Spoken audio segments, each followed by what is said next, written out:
ओम शांति।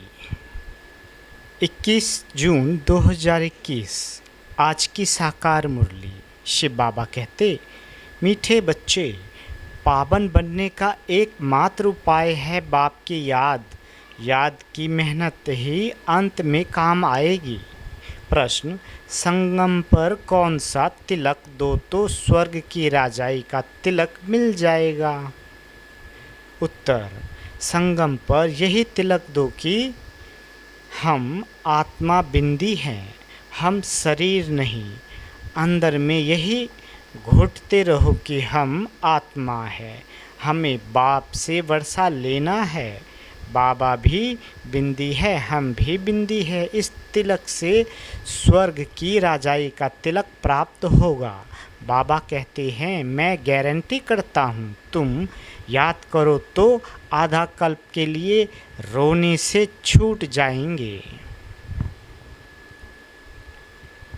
ओम शांति। बाबा कहते, ये फुरना चाहिए कि मुझ आत्मा को बाप को जरूर याद करना है, तब पावन बन सकते हैं। मेहनत जो कुछ है यही है। जो मेहनत बच्चों से पहुंचती नहीं है। माया बहुत हैरान करती है। एक बाप की याद भुला देती है, दूसरे की याद आ जाती है। बाप अथवा साजन को याद नहीं करते हैं। ऐसे साजन को तो कम से कम 8 घंटा याद करने की सर्विस देनी है, अर्थात साजन को मदद देनी है याद करने की, अथवा बच्चों को बाप को याद करना चाहिए। यह है बहुत बड़ी मेहनत। गीता में भी है, मन मना भव। बाप को याद करते रहो, उठते बैठते चलते फिरते एक बाप को ही याद करते रहो तो और कुछ नहीं।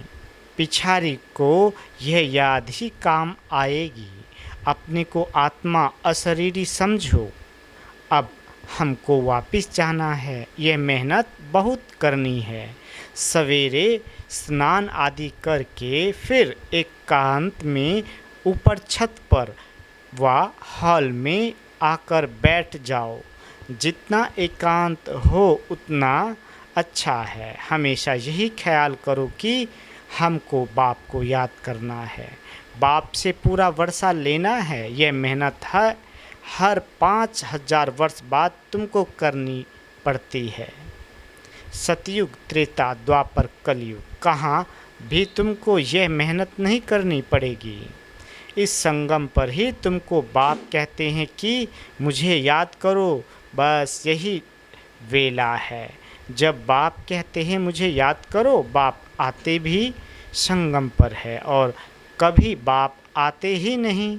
तुम भी नंबरवार पुरुषार्थ अनुसार जानते हो। बाबा कहते, बहुत बच्चे बाप को भूल जाते हैं, इसलिए बहुत धोखा खाते हैं। रावण बहुत धोखेबाज है, आधा कल्प का यही दुश्मन है।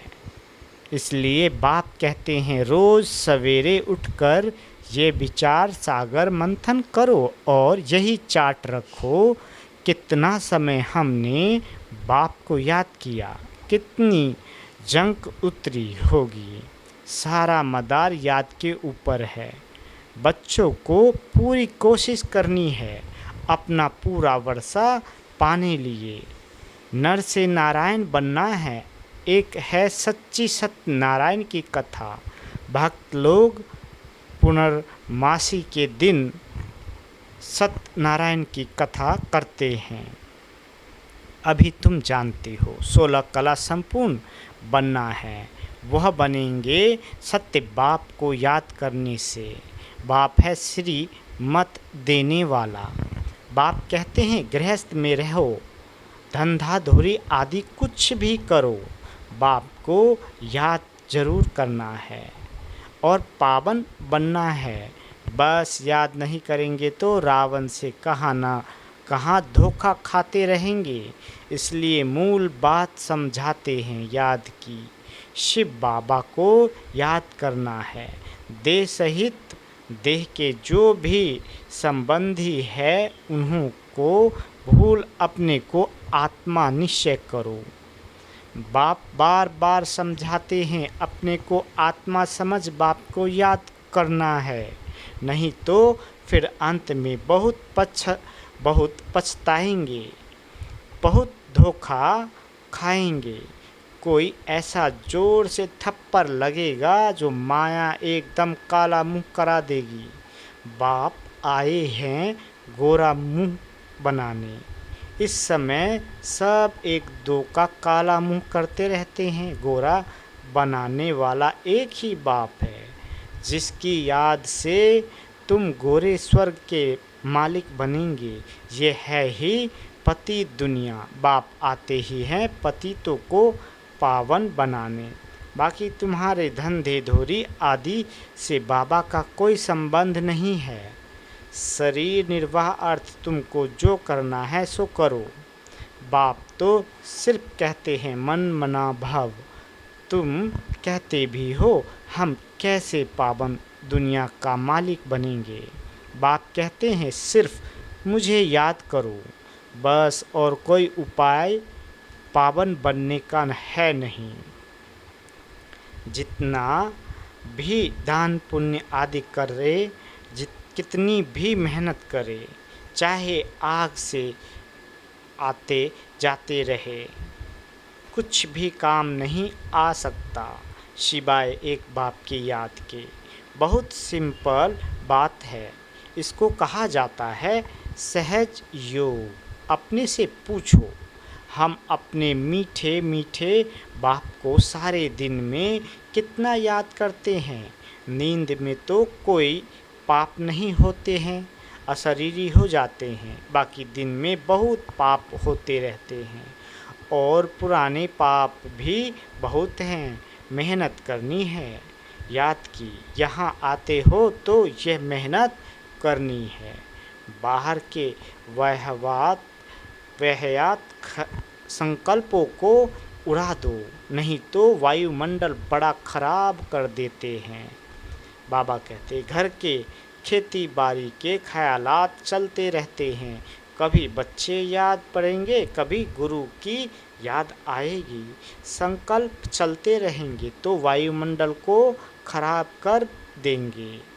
बाबा कहते मेहनत नहीं करने वाले विघ्न डालते हैं। ये इतनी महीन बातें हैं, तुम भी अभी जानते हो, फिर कभी नहीं जानेंगे। बाप अभी ही वर्षा देते हैं, सिर्फ आधा कल्प के लिए निश्चय हो जाते हैं। लौकिक बाप के फुरने ख्यालात और बेहद बाप के फुरने में कितना अंतर है। बाप कहते हैं कि भक्ति मार्ग में मुझे कितना फुरना रहता है। भक्त कितना घड़ी घड़ी याद करते हैं। सतयुग में कोई भी याद नहीं करते। बाप कहते हैं कि तुमको इतना सुख देता हूँ जो तुमको मुझे वहाँ याद करने की दरकार ही नहीं रहेगी। बाबा कहते हम जानते हैं हमारे बच्चे सुख धाम शांति धाम में बैठे हैं, दूसरा कोई मनुष्य समझ न सके। ऐसे बाप में निश्चय बुद्धि होने में माया विघ्न डालती है। बाप कहते हैं कि सिर्फ मुझे याद करो तो तुम्हारे में जो अलाय पड़ गई है, चांदी तांबा लोहा, वह निकल जाएगी। गोल्डन एज से सिल्वर में आने से भी 2 कला कम होती है। यह बातें तुम सुनते हो, समझते हो। जो सच्चा ब्राह्मण होगा उनको अच्छी रीति बुद्धि में बैठेगा, नहीं तो बैठेगा नहीं। याद टिकेगी नहीं। सारा मदार बाप को याद करने पर है। बार बार कहते हैं बच्चे बाप को याद करो। ये बाबा भी कहेंगे शिव बाबा को याद करो। शिव बाबा खुद भी कहेंगे मुझ बाप को याद करो। आत्माओं को कहते हैं, हे बच्चों, वह निराकार परमात्मा भी आत्माओं को कहेंगे। मूल बात ही ये है। कोई भी आए तो उनको पहले पहले बोलो कि अल्फ को याद करो और कोई तकलीफ़ नहीं करनी है। सिर्फ बोलो अपने को आत्मा समझ, बाप को याद करो, यही अंदर घोटना है। हम आत्मा हैं, गाते भी हैं ना, तुलसीदास चंदन घिसे तिलक दे रघुवीरा। तिलक कोई स्थूल थोड़े ही है। तुम समझते हो कि तिलक वास्तव में इस समय का यादगार है। तुम याद करते रहते हो, गोया राजाई का तिलक देते हो। तुमको राजाई का तिलक मिलेगा, डबल सिरताज बनेंगे। राजाई का तिलक मिलेगा अर्थात स्वर्ग के महाराजा महारानी बनेंगे। बाप कितना सहज बताते हैं। सब बस सिर्फ यह याद करो, हम आत्मा है, शरीर नहीं। हमको बाप से वर्षा लेना है। तुम जानते हो हम आत्मा बिंदी मिसल है, बाबा भी बिंदी है। बाबा ज्ञान का सागर, सुख का सागर है। वह हमको वरदान देते हैं, इनके बाजू में आकर बैठते हैं। गुरु अपने शिष्य को बाजू में बिठाएं सिखाते हैं, ये भी बाजू में बैठे हैं। बच्चों को सिर्फ कहते हैं अपने को आत्मा समझो, मामेकम याद करो। सतयुग में भी तुम अपने को आत्मा समझते हो, परंतु बाप को नहीं जानते हो। हम आत्मा शरीर छोड़ते हैं, फिर दूसरा लेना है। ड्रामा अनुसार तुम्हारा पार्ट ही ऐसा है, इसलिए तुम्हारी आयु वहाँ बड़ी रहती है, पवित्र रहते हो। सतयुग में आयु बड़ी रहती है, कलयुग में छोटी हो जाती है। वहाँ है योगी, यहाँ है भोगी। बाबा कहते पवित्र होते हैं योगी, वहाँ रावण राज ही नहीं है। आयु बड़ी रहती है, यहाँ आयु कितनी छोटी होती है, इसको कर्म भोग कहा जाता है। वहाँ अकाले मृत्यु कभी होती नहीं। तो बाप कहते हैं कि बाप को पहचानना है तो श्रीमत पर चलो। एक बाप को याद करो, अपने को आत्मा समझो। हमको अब जाना है, यह शरीर छोड़ना है, बाकी टाइम सर्विस में लगना है। तुम बच्चे बहुत गरीब हो, इसलिए बाप को तरस पड़ता है। तुम बुढ़ियाओं कुब्जाओं आदि को कोई तकलीफ़ नहीं देते हैं। बूढ़ी को कुब्जा कहा जाता है, बूढ़ियों को समझाया जाता है। बाप को याद करो। तुमसे कोई पूछे कहाँ जाती हो, बोलो गीता पाठशाला में जाते हैं। यहाँ तो वह कृष्ण की आत्मा 84 जन्म ले अभी बाप से ज्ञान ले रही है। बच्चे प्रदर्शनी आदि कर कितना खर्चा करते हैं, लिखते भी हैं फलाना अच्छा प्रभावित हुआ, परंतु बाबा कहते हैं एक भी ऐसे नहीं लिखता कि बरोबर इस समय बेहद का बाप इस ब्रह्मा तन में आया हुआ है, उससे ही स्वर्ग का वर्षा मिल सकता है।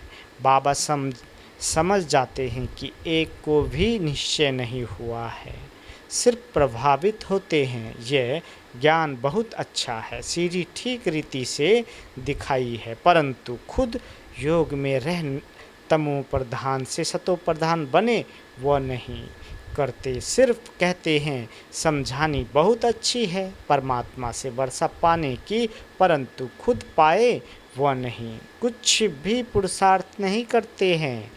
प्रजा ढेर बनेगी, बाकी राजा बनने वह मेहनत है।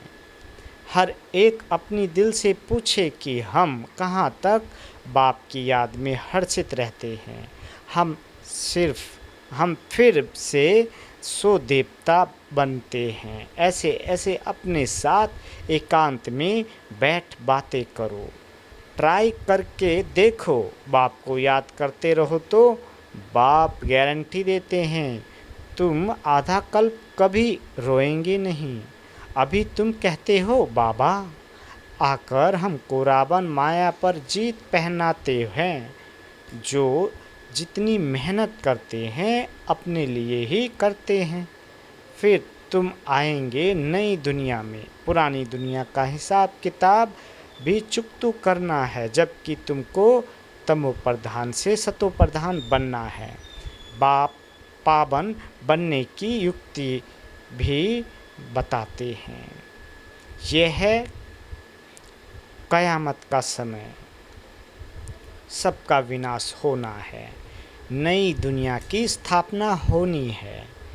तुम जानते हो हम इस मृत्यु लोक में यह शरीर छोड़ फिर नई दुनिया अमर लोक में जाएंगे। हम पढ़ते ही हैं नई दुनिया के लिए, और कोई ऐसी पाठशाला नहीं जहाँ भविष्य के लिए पढ़ाते हो। हाँ, जो बहुत दान पुण्य करते हैं तो राजा के पास जन्म लेते हैं। गोल्डन स्पून इन माउथ कहा जाता है। सतयुग में तुमको मिलता है, कलयुग में भी जो राजाओं के पास जन्म लेते हैं उनको भी मिलता है। फिर भी यहाँ तो अनेक प्रकार के दुख रहते हैं। तुमको तो भविष्य 21 जन्म के लिए कोई दुख नहीं होगा, कभी बीमार नहीं पड़ेंगे। गोल्डन स्पून इन स्वर्ग, माउथ इन स्वर्ग वहाँ है। कल्प अल्पकाल के लिए राजाई तुम्हारी है, 21 जन्म के लिए।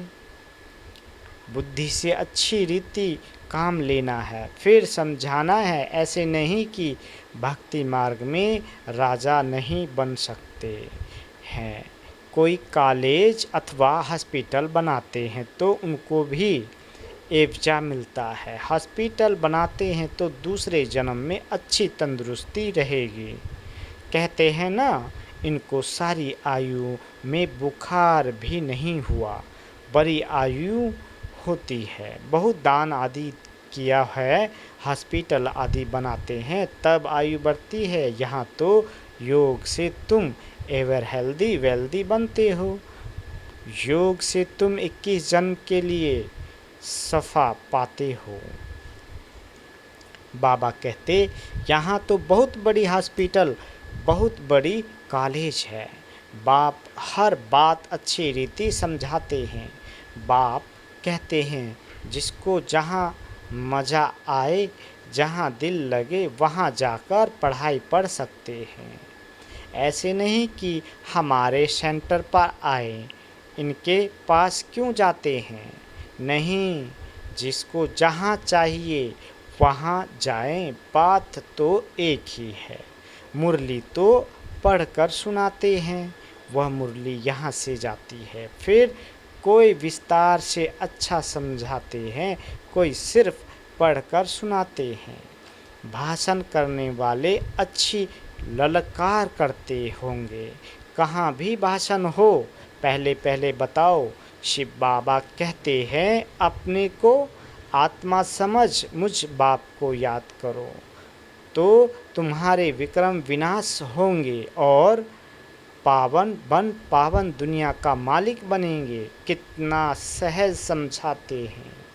अच्छा, मीठे मीठे शकील दे बच्चों प्रति माता पिता बाप दादा का याद प्यार और गुड मॉर्निंग। रूहानी बाप की रूहानी बच्चों को नमस्ते। हम रूहानी बच्चों की रूहानी माता पिता बाप दादा को याद प्यार, गुड मॉर्निंग और नमस्ते। मीठे बाबा नमस्ते। धारणा के लिए मुख्य सार। पहला, बाहर के वाहियात व्यर्थ ख्यालातों को छोड़ एकांत में बैठ याद की मेहनत करनी है। सवेरे सवेरे उठकर विचार सागर मंथन करना और अपना चार्ट देखना है। दूसरा, जैसे भक्ति में दान पुण्य का महत्व है, ऐसे ज्ञान मार्ग में याद का महत्व है। याद से आत्मा को एवर हेल्दी वेल्दी बनना है, अशरीरी रहने का अभ्यास करना है। वरदान, वाचा द्वारा ज्ञान रत्नों का दान करने वाले मास्टर नॉलेजफुल भाव। बाबा कहते हैं जो वाचा द्वारा ज्ञान रत्नों का दान करते हैं उन्हें मास्टर नॉलेजफुल का वरदान प्राप्त होता है। उनके एक एक शब्द की बहुत वैल्यू होती है। उनका एक एक वचन सुनने के लिए अनेक आत्माएं प्यासी होती है। उनके हर शब्द में सेंस सार्स भरा होता है। उन्हें विशेष खुशी की प्राप्ति होती है। उनके पास खजाना भरपूर रहता है, इसलिए वे सदा संतुष्ट और हर्षित रहते हैं। उनके बोल प्रभावशाली होते जाते हैं। वाणी का दान करने से वाणी में बहुत गुण आ जाते हैं। स्लोगन: स्वराज के मालिक बनो तो संपूर्ण वर्षे का अधिकार मिल जाएगा। अच्छा, ओम शांति।